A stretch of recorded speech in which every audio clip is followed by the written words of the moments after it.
मित्रांनो, अशा प्रकारे तो ॲक्सिडेंट झाला. कॉर्पोरेशनने मला नोटीस दिली स्टॉपवरची. नॅचरली ॲक्सिडेंट झाला तर पहिल्यांदा काम बंद करा सगळे. आता काय चक्र करायचे, कसं करायचं? मग त्या वाड्याचे मालक जे होते, शेजारच्या वाड्याची भिंत पडली. शेजारच्या वाड्याची भिंत पडली आणि त्याच्यामुळे माझं काम बंद पडलं. आता मी शेजारच्या मालक एका ट्रस्टचा होता. त्या ट्रस्टचे ट्रस्टी होते, चीफ ट्रस्टी, मुदलियार ट्रस्टी हे पण नाव सांगतो तुम्हाला त्यांचे पुढचे वारस असतील किंवा ते असतील. यशवंतराव मुदलियार मुख्य ट्रस्टी होते. यशवंतराव मुदलियार सँडविच एशियाचे चीफ एक्झिक्युटिव्ह ऑफिसर होते. मोठ्या पोस्टला होते. आणि त्या वाड्याचे ते ट्रस्टी होते. मुदलियार ते संबंध तुम्ही रस्त्याकडे गेला तर मुदलियार फॅमिलीच्या सगळ्या जागा आहेत. सरदार मुदलियार त्यांना म्हणतात. आणि त्यांचा पण मी फोन पुसायचो. त्यांच्याकडे गेल्यावर ते म्हणले, "अरे तू फोन पुसतो कसं?" "हो," म्हणलं, "बिल्डरही झालो आणि उचापतही करून बसलो. मला मदत करा." "थांब" म्हणत. वाड्याची भिंत पडली बरोबर आहे. आपण टेक्निकली नंतर बघू. मी छोटा असलो तरी मित्र म्हणायचे. मी मित्र हा शब्द त्यांच्यापासून शिकलो. "मित्रा, ओके. सगळं पडलेलं आहे. काही काळजी करू नको. ते फक्त रॅबिट भरायचं ₹600 कॉर्पोरेशनचं बिल माझ्याच डोक्यावर आलंय माझी भिंत भरली म्हणून. तेवढे 600 भरतो आणि आणि काही नाही म्हणाले. आता वाडा पडल्यामुळे सगळे भाडेकरीच बाहेर निघून गेले. माझं तू चांगलं काम केलं. जा, इथनं जा. फक्त एक काम कर." ते म्हणाले, यातला एकही शब्द खोटा नाहीये. म्हणजे चांगल्या अर्थाने घे, की तिथे गव्हर्नमेंटचं ऑफिस होतं एक लँड रेकॉर्ड मोजणी नावाचं असं काहीतरी ते ऑफिस होतं. तर ते ऑफिस सरकारी ऑफिस फक्त खाली करा. ते काही खूप राहत नव्हते. पण आम्हाला एक प्रश्न पडला होता, की कसं काय करत आहे वाड्याचं? तर ते फक्त सरकारी ऑफिसला तू खाली करायला लाव. आता त्या सरकारी ऑफिसचा हेड बघा तुम्हाला जर परमेश्वर मदतीला असतो, तर काही घडतं कशा पॉझिटिव्ह गोष्टी घडतात.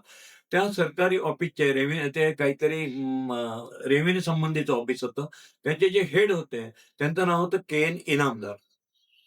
कोण के नाही अहो, माझ्या सख्ख्या आत्या बहिणीचे मिस्टर, माझी आत्ती-बहीण जी होती आत्याची मुलगी तिला दिलं. ते म्हटले, "काय सूत्र जुळत आलंय."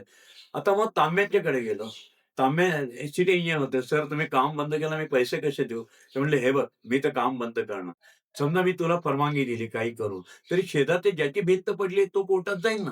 हो म्हटलं, "ते मदत करायला तयार आहे." मग त्यांची एन घेऊन ये म्हणाले, की मी आमची काही हरकत नाही. लगेच मुदलियारांनी एन दिली आणि माझं काम सुरू झालं परत. मग मी विचार केला तर प्रत्येक गोष्टीत तुम्हाला एनालिसिस करायचं. कशामुळे झाला ॲक्सिडेंट? काय झालं? तर जेव्हा वाडा असतो असा घेतलेला असतो, असा तिन्ही बाजूनी त्याला बंद असतो वाड्याशी. चिकटून-चिकटून वाडे असतात आणि पुढे फक्त रोड असतो. मी उशीर झालाय आपल्याला, आपल्याला लवकर बिल्डिंग बांधायची म्हणून एकाच वेळेला सगळं फाउंडेशनचं काम सुरू केलं.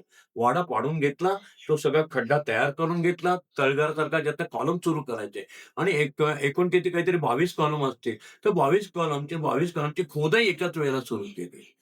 जी माझी मोठी चूक झाली. इकडे जी शेजारी चिकटून भिंत होते मुदलियार ट्रस्टीच्या वाड्याची, ती कशावर असते? पूर्वीचे वाडे कसे होते? दगडाचा आधी चौथरा असायचा आणि त्याच्यावर भिंत असायची. ते काय आरसीसी कॉलम नव्हते.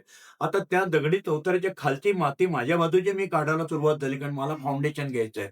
तर ती लूज व्हायला लागली. त्यातनं थोडं पाणी बाहेर यायला लागलं. त्यामुळे त्यांची भिंत ढिसूळ झाली. बरं हां, ते सगळ्यांचे वाडे 100-100 वर्षापूर्वीचे आहे आणि खालचं पायाखालची माती निघती आहे.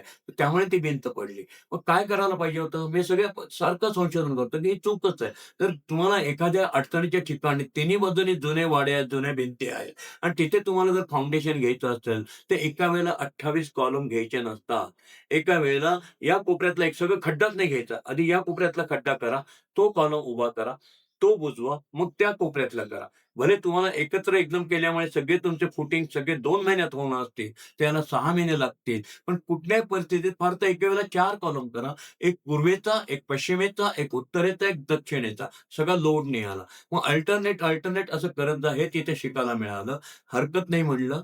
हे सगळं शिक्षण झालं. परमेश्वर मदतीला आला. कारण की मी जे काही करत होतो ते कष्टातनंच उभं करत होतो आणि मग परत डबल भूमिपूजन केलं आणि जोरात म्हणजे असं जोरात नाही, व्यवस्थित काम सुरू केलं आणि माझी पहिली बिल्डिंग तयार झाली. तिचं नाव अश्विनी अपार्टमेंट. माझ्या मोठ्या मुलीचं नाव अश्विनी असल्यामुळे पहिल्या बिल्डिंगचं नाव मी अश्विनी अपार्टमेंट दिलं. आजही तुम्ही तिथे गेला, तर तिथे अश्विनी अपार्टमेंटची बिल्डिंग आहे. तिथे अजून माझ्या माहितीप्रमाणे रिडेव्हलपमेंट झालेली नाही. तुम्हाला हे बघायला मिळेल. मग कुठला भूतं-बितं माझ्या मदतीला आले.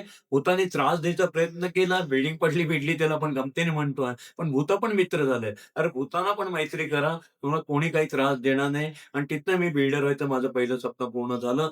जोरदार उद्घाटन झालं, सगळं काही झालं आणि उद्घाटनाच्या दिवशी मी महाराष्ट्र बँकेचे गोडबोले सरांना बोलावलं. डेप्युटी जनरल मॅनेजर होते त्यावेळेला. फायनान्स त्यांनी दिलं ना एक प्रकारे, मग त्यांच्या हाताखाली लोकांनी दिला आणि त्यावेळची गंमत आजही मला आठवते, की मी त्यांचं भाषण-बिषण काही नाही, फीत कापायला लावली, भाषणाला स्टेज नाही, काही नाही, काही नाही आणि सुरुवात झाली आणि फुलना फुलाची पाकळी म्हणायच्या ऐवजी फुलाची पाकळी नाही तर फुल यांनी दिलं, असं काहीतरी वेड्यासारखं बडबड त्यांनी हसून पाठीवर शाबात केली, "घाबरू नको, गडबडलेला दिसतोय." तर तेव्हा जेव्हा तुम्ही गडबडता, हसता तेव्हा इनोसंट असेल ना, तर समोरचे पाहुणेसुद्धा तुम्हाला सांभाळून घेतात. त्यांनी मला त्या बिल्डिंगचं उद्घाटन केलं आणि आमचं तिथे पहिलं प्रोजेक्ट सक्सेसफुली पूर्ण झालं. घरासाठी काडी काडी जमवतात माणसं, टुमदार स्वप्नात रंगतात माणसं, छान छान घरात राहतात माणसं. जेव्हा भेटतात घराला घरपण देणारी माणसं, घराला घरपण देणारी माणसं. DSK घराला घरपण देणारी माणसं.